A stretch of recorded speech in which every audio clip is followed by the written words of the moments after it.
sidang diskors itu karena tadi mencoba berkomunikasi dengan terdakwa itu tidak bisa, ya. Terus yang kedua, saksi ahli itu mungkin baru bisa sekitar pukul 3 sore. Nah, jadi kita tadi cuma berkomunikasi dengan terdakwa di tahanan, itu nggak bisa, sehingga tidak mungkin sidang tanpa terdakwa. Jadi majelis hakim setelah membuka sidang men-skor sampai jam 3 sore. Hari ini adalah pemeriksaan terhadap ahli. Jadi ahli nanti yang akan menjelaskan tentang permasalahan ini seperti apa. Nah, saya juga meminta supaya dokter yang membuat visum dihadirkan, karena itu sangat fatal dan penting dalam proses kebenaran material di dalam perkara ini. Karena apa? Di dalam visum itu sendiri ada beberapa hal yang tidak sinkron dengan keterangan saksi, dan itu sangat penting buat saya, termasuk juga buat Gaga Muhammad, karena dia yang mengalami dan dia juga nanti akan menjelaskan seperti apa. Belum. Jadi saya minta kepada jaksa melalui majelis hakim itu supaya saksi yang membuat visum dihadirkan. Jadi tidak hanya cukup dengan visumnya saja, tapi harus ada berita acaranya seperti apa. Satu, yang kedua, ada beberapa keterangan-keterangan yang tidak sama dengan keterangan korban saat itu. Makanya kami butuhkan supaya dokter ini dihadirkan. Nah, setelah itu proses selanjutnya itu adalah menghadirkan saksi yang meringankan. Nah, saksi yang meringankan itu diajukan oleh Gaga melalui saya sebagai kuasa hukumnya. Saya mungkin akan mengajukan minimal itu 2, bisa 3 dan atau 4 saksi yang meringankan. Nanti semuanya akan terungkap seperti apa ini perkara. Ini sebuah kecelakaan, sebuah musibah, kita tidak bisa saling menyalahkan. Gitu loh ya. Saksi yang meringankan nanti pada saatnya saya jelaskan. Kalau sekarang saya jelaskan bukan saksi yang meringankan nantinya. Nanti pada saat sidang, nanti Anda tahu siapa semua. Ada 2 sampai 4 orang. Saya tadi meminta lagi supaya dihadirkan secara offline. Tadi sudah saya sampaikan supaya dihadirkan secara offline. Tapi majelis belum tahu apakah nanti diputuskan. Kalau misalnya diputuskan dikabulkan, ya mungkin untuk sidang yang akan datang. Artinya hari ini baru ada jawabannya, Bang? Hari ini ada jawaban, karena kan memang surat diajukan, jawaban hakim itu pada saat sidang, apakah dikabulkan atau tidak. Kalau dikabulkan, sidang berikutnya adalah secara offline, artinya Gaga dihadirkan. Nah, itu nanti dilihat, karena ini kan sebetulnya perkara yang bukan perkara extraordinary crime, jadi bukan perkara yang luar biasa ya. Ini kecelakaan biasa saja sebetulnya. Tapi ada kalanya dia itu menyampaikan sesuatu kita tidak mendengar. Seperti dia keberatan, ada saksi, tapi kita tidak tahu. Begitu saya ketemu, dia nyatakan saya itu nggak benar keterangan saksinya, tapi saya sudah menyampaikan, sepertinya nggak kita dengar semua. Yang kedua, saya menyampaikan sesuatu, Gaga juga tidak mendengarnya. Nah, ini kan akan merugikan hak terdakwa. Jadi saya minta hak terdakwa itu diberikan.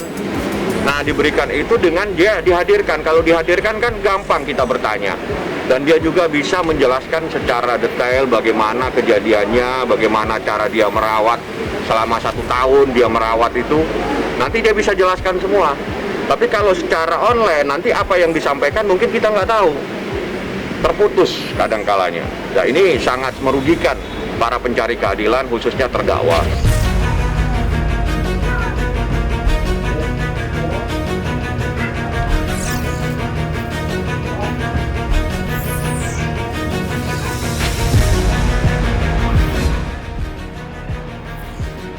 Melayat itu sepertinya dari pihak Gaga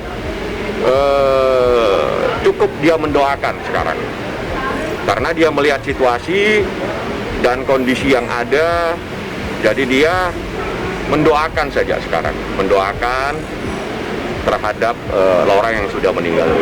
Banyak hal, yang jelas dia sementara mendoakan, jadi dia doakan supaya Laura itu meninggal dalam keadaan husnul khotimah. Anda tanya, apakah dia tolak atau tidak? Saya tidak bisa menjawab pertanyaan yang saya tidak tahu. Karena yang menolak bukan saya. Kalau saya yang menolak, saya bisa jawab. Nah, yang jelas, awal pada saat dia ketemu saya, dia memang ingin. Nah, tapi Melihat situasi dan kondisi, dia bilang, ayahnya bilang, "Bang, lebih baik saya mendoakan saja." Mendoakan itu lebih langsung bisa kena ke hatinya. Ya, jadi mendoakan saja seperti itu. Ini yang bertanya jaksa, apa orang yang ngerti hukum? Kalau yang bertanya orang ngerti hukum, tidak ada pertanyaan seperti itu. Karena kalau itu barang bukti, tidak mungkin ada. Kalau tidak ada barang bukti, tidak mungkin akan sidang. Nah, ini kan bukan barang bukti. Jadi yang dimaksud dengan barang bukti itu adalah barang bukti hasil kejahatan. Kalau orang tidak mengerti, tolong jangan komentar. Nanti menyesatkan masyarakat. Barang bukti itu adalah barang yang didapatkan dari kejahatan. Ya, dari kejahatan. Itu namanya barang bukti. Tanya sama yang bersangkutan. Saya ngurusin sidang di sini. Saya ngurusin sidang. Yang itu apakah benar atau tidak? Coba ditanya, terus apakah memang dibiayai atau tidak, biar yang bersangkutan menjelaskan. Kalau saya menjelaskan semua, nanti akhirnya tidak pada tempatnya. Apakah saya tahu persis, kan saya harus tanya lagi nanti.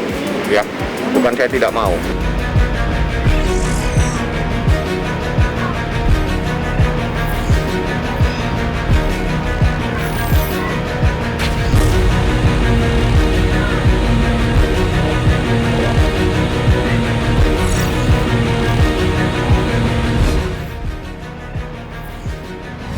Saya sih maunya gaganya datang ya hukuman yang layak lah, setimpalnya perbuatannya dia. Kalau bapaknya nggak terima, bapaknya Laura gimana? Masa bapaknya nggak terima sih? Mau menjalani proses hukum yang berjalan, harus terima dong. Itu kan hasil perbuatan anaknya sendiri gitu. Keluarganya Laura aja bertahan untuk bersabar loh selama setahun. Coba dia ada itikat baik dari awal. Ya mungkin nggak akan kayak gini, nggak akan panjang. Dia nggak mungkin dia keluar statement kayak gitu. Saya kecewa banget sih, bapaknya bilang nggak terima dan sakit hati.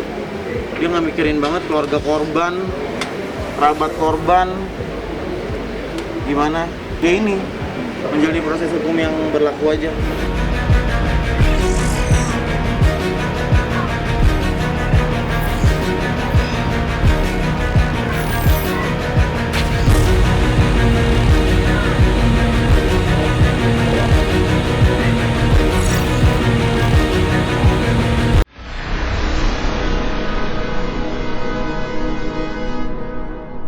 Jadi jangan lupa untuk subscribe Cumi Cumi.